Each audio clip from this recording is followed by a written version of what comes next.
Welcome back to the Rwandan Vigilante, the place where untold stories are told and uncomfortable truths are spoken aloud.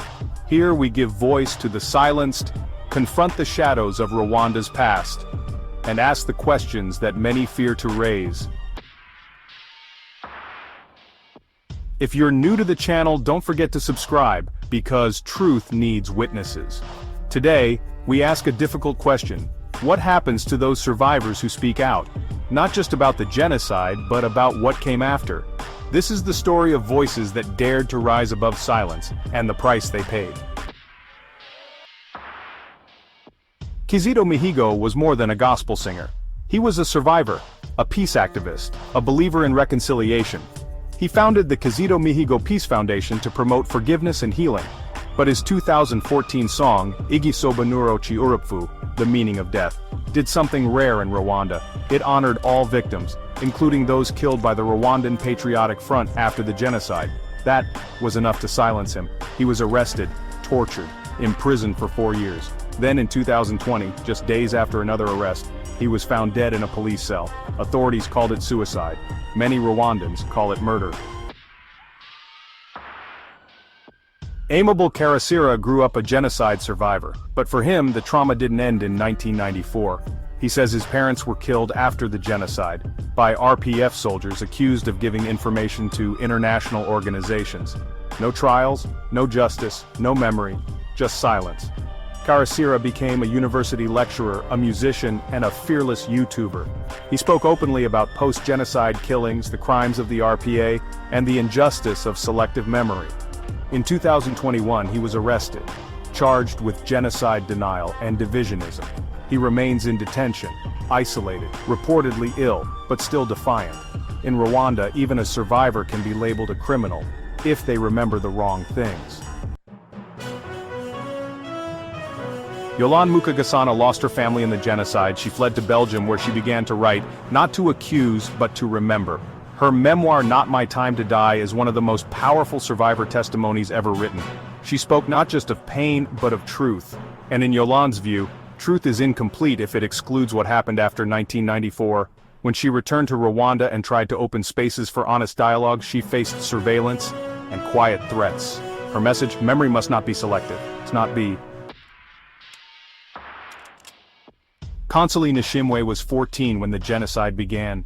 She endured torture, rape, and the murder of her father and brothers. Now living in the US, Consolee tells her story in Tested to the Limit. It's more than a memoir, it's a demand for inclusive justice.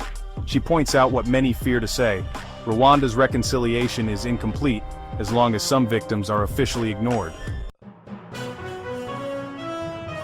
Frida Umuhoza was 14 when she lay beneath the corpses of her family, playing dead to stay alive. In Australia, she found her voice. Her book Frida Chosen to Die, Destined to Live speaks not just of survival, but of silencing. Frida asks, who speaks for the victims of revenge killings? The ones we're told not to mention? For daring to ask, Frida has faced online harassment and official disapproval. Jacqueline Murekatet was 9 when she lost her family. In the US, she became a voice for genocide remembrance and prevention. But her activism goes deeper. She warns about the danger of silence. Not just the world's silence in 1994, but Rwanda's silence today. She says, if truth is only partial, it becomes another lie. Godelieve Mukasarasi worked with women who survived sexual violence. In 1996, her husband and 12-year-old daughter were murdered. Many believe it was a warning. Why? Because she helped women testify before the International Criminal Tribunal for Rwanda. Her organization, Savoda, still helps survivors, but Godelieve lives under threat, because even helping the silenced can make you a target. Clementine Wamaria fled Rwanda as a child, and spent 6 years in refugee camps. Her book, The Girl Who Smiled Beads, is about trauma, survival, and forgetting. She never names names, but her questions cut deep. She asks, what's the cost of forgetting? What happens to the pain that no one acknowledges? Every person in this video is a survivor, but not all survived their truth. In Rwanda, the genocide ended in 1994, but the war over memory never did. These individuals show us that silence can be enforced, not just by fear, but by power. And healing, true healing, requires truth, even when it hurts, because if we only listen to some survivors, are we not creating a second injustice? A second death? Thank you for watching. If this story moved you, share it, talk about it, and most importantly, subscribe to this channel, The Rwandan Vigilante. Here, we speak for those who are not allowed to speak. We remember those the world has forgotten. Comment your thoughts, tell us what voices need to be heard, and join the movement, because silence is complicity. This is The Rwandan Vigilante, and we're just getting started.